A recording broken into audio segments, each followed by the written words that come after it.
दमदार क्वालिटी, नंदन की गारंटी। बांकीपुर उपचुनाव को लेकर अब सियासी गर्मी काफी ज्यादा तेज हो चुकी है, क्योंकि एक तरफ आपको बता दें कि मतगणना की प्रक्रिया शुरू होगी 3 तारीख को और कल ही पता चलेगा कि आखिर बांकीपुर सीट पर किसने बाजी मारी। क्योंकि पटना की बांकीपुर सीट यह हाई प्रोफाइल सीट मानी जा रही है, क्योंकि यहां पर मुकाबला काफी ज्यादा दिलचस्प है। आपको बता दें कि 3 अगस्त यानी कि कल के दिन यह खुलासा हो जाएगा कि आखिर बीजेपी जीत रही है या फिर आरजेडी या फिर प्रशांत किशोर जीत रहे हैं। लेकिन उससे पहले आपको बता दें कि कुछ एग्जिट पोल सामने आए हैं जिससे कई दावे हो रहे हैं, जिससे कहीं ना कहीं यह देखा जा रहा है कि आरजेडी वापसी कर सकती है, आरजेडी बाजी मार सकती है, या प्रशांत किशोर सबसे ज्यादा आगे निकल सकते हैं, या फिर बीजेपी अपना गढ़ फिर से बचा सकती है। लेकिन आपको बता दें कि अब कल 3 तारीख की मतगणना पर टिकी है, जो ईवीएम से वोट किए गए हैं उस पर टिकी है। और जब कल काउंटिंग जो है वो की जाएगी, इससे साफ हो जाएगा कि आखिर बांकीपुर सीट पर किसने जीत हासिल की। तो चलिए सब कुछ हम आपको विस्तार से बताते हैं। नमस्कार, मैं कोमल और आप देख रहे हैं दर्श न्यूज। बता दें आपको कि पटना की बांकीपुर सीट, जहां पर जो सरगर्मी है वो काफी ज्यादा तेज है।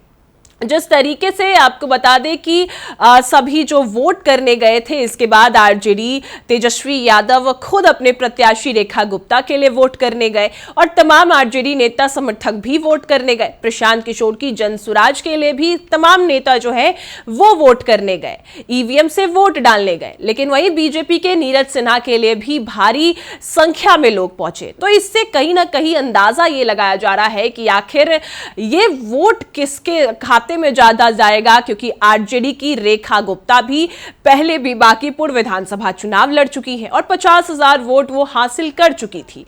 तो इस बार उनकी भी देखा जा रहा है कि रेखा गुप्ता भी कहीं ना कहीं आगे निकल सकती हैं और आरजेडी दोनों को पछाड़कर बीजेपी और प्रशांत किशोर को पछाड़कर आगे निकल सकती है।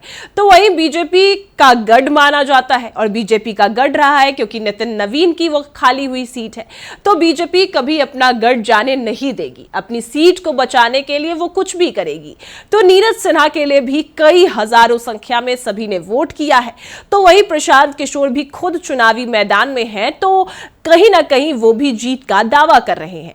तो चाहे तेजस्वी यादव हो या फिर बीजेपी के नीरज सिन्हा हो या फिर प्रशांत किशोर हो, तीनों ने जीत का दावा किया है। लेकिन एग्जिट पोल क्या कहता है? ये एग्जैक्ट पोल नहीं है, क्योंकि एग्जैक्ट जो वोटिंग है वो नहीं है। लेकिन एग्जिट पोल से कुछ ना कुछ साफ जरूर होता है कि आखिर किसको कितनी वोटिंग जो है वो मिली है, किसको कितने वोट मिले हैं और किसको कितनी प्रतिशत जो संख्या है वोटों की वो आ सकती है। अब सबकी निगाहें आपको बता दें कि 3 अगस्त को होने वाली मतगणना पर टिकी है, जब ये साफ हो जाएगा कि विधानसभा की इस प्रतिष्ठित सीट पर जनता ने किसे अपना प्रतिनिधि चुना है। हालांकि मतदान खत्म होने के बाद ही राजनीतिक सरगर्मी और तेज हो गई है। भाजपा, जनसुराज और आरजेडी तीनों प्रमुख दलों ने अपनी अपनी उम्मीदवार की जीत का दावा कर चुका है। भाजपा ने नीरज कुमार सिन्हा, जनसुराज ने प्रशांत किशोर और आरजेडी ने रेखा गुप्ता को मैदान में उतारा है और इसी वजह से मुकाबला अब काफी ज्यादा दिलचस्प माना जा रहा है। बता दें आपको कि इस बार सबसे ज्यादा चर्चा मतदान प्रतिशत को लेकर भी हुआ है, क्योंकि वर्ष 2025 के विधानसभा चुनाव में जहां 41.39% मतदान हुआ था, तो वही उपचुनाव में यह घट चुका है और 34% 3 जो है वो रह गया है। वही करीब 7% कम मतदान ने राजनीतिक विश्लेषकों और दलों की चिंता बढ़ा दी है, क्योंकि 7% अगर कम मतदान हुआ है तो फिर कहीं ना कहीं ये तीनों के लिए, आरजेडी, बीजेपी और प्रशांत किशोर, तीनों के लिए ही जो है नुकसान साबित होने वाला है। कम मतदान के बाद तरह तरह के राजनीतिक समीकरण और संभावनाएं सामने आने लगी हैं। इसी बीच कुछ एग्जिट पोल ने चुनावी मुकाबले की तस्वीर और दिलचस्प बना दी है। बता दें आपको कि पॉलिटिकल रिसर्च एजेंसी जनमत पोल्स के एग्जिट पोल में जनसुराज के उम्मीदवार प्रशांत किशोर को स्पष्ट बढ़त मिलती दिखाई दे रही है। एजेंसी के अनुसार उन्हें तो सर्वे में भाजपा दूसरे स्थान पर दिखाई दे रही है। एजेंसी का अनुमान है कि भाजपा को 34 से 36% वोट मिल सकते हैं और आरजेडी को 9 से 10% जो है वो वोट मिल सकते हैं। आप एग्जिट पोल देख सकते हैं जिसमें आरजेडी को 11,000 से 13 वोट वोट जो है 13,000 वोट वो मिल सकते हैं, यानी कि 9 से 10% आरजेडी को मिल सकते हैं। तीसरे स्थान पर आरजेडी रह सकती है। तो वहीं बीजेपी की बात करें तो बीजेपी को हैं जो कि 34% से 36% की ओर है। वहीं जनसुराज की बात करें तो 66,000 से 71,000 वोट मिल सकते हैं, यानी कि 39 से 52%। सबसे ज्यादा अगर देखा जाए तो इसमें प्रशांत किशोर को सबसे आगे बढ़त जो है वो मिलती दिखाई दे रही है। तो वहीं अन्य को 4 से 5,000, 3 से 4% वोट मिल सकते हैं।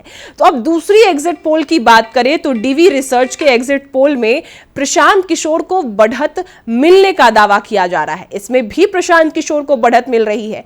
एजेंसी के अनुसार देखें तो प्रशांत किशोर को जो है 43%, जबकि भाजपा के नीरज सिन्हा को 39% वोट मिलने का अनुमान है। इस सर्वे में अगर बात करें आरजेडी की रेखा गुप्ता तो वो तीसरे स्थान पर है। डीवी रिसर्च ने दावा किया है कि उसने 1580 मतदाताओं से बातचीत के आधार पर यह एग्जिट पोल तैयार किया है। डीवी रिसर्च की अगर एग्जिट पोल आप देखें तो प्रशांत किशोर को 43% वोट मिलने की संभावना है, नीरज कुमार सिन्हा को 39%, रेखा गुप्ता यहां भी तीसरे स्थान पर 15% और अदर्स जो है वो 3%। अब अगर तीसरी एग्जिट पोल की बात करें तो पोल पंडित का दावा है कि पीके को 50% से अधिक वोट मिलने का दावा है। एक अन्य एजेंसी जो है पोल पंडित ने भी अपने एग्जिट पोल में प्रशांत किशोर को ही बड़ी जीत का अनुमान जताया है। एजेंसी के मुताबिक उन्हें 50% से अधिक वोट मिलने जा रहे हैं, जिसमें जो है 65,000 से 70,000 प्रशांत किशोर को मिलेगा। नीरज सिन्हा को 39,000 से 54,000, यानी कि 38% से 42%। रेखा गुप्ता को 6,700, 5% और अन्य को 4,000, 3%। भाजपा आपको बता दें कि पक्ष में एक समीकरण जो है, हालांकि सभी एग्जिट पोल प्रशांत किशोर को बढ़त दिखा रहे हैं, लेकिन राजनीतिक जानकारों का मानना है कि वास्तविक मुकाबला अभी भी भाजपा के पक्ष में जा सकता है। इसके पीछे कई कारण हैं, क्योंकि विश्लेषकों के अनुसार कम मतदान की स्थिति में संगठित कैडर वोटर और मजबूत बूथ प्रबंधन निर्णायक भूमिका निभाते हैं। भाजपा की सबसे बड़ी ताकत उसका मजबूत संगठन और बूथ स्तर का नेटवर्क माना जाता है। इसके अलावा बांकीपुर विधानसभा लंबे समय से भाजपा का मजबूत गढ़ रही है।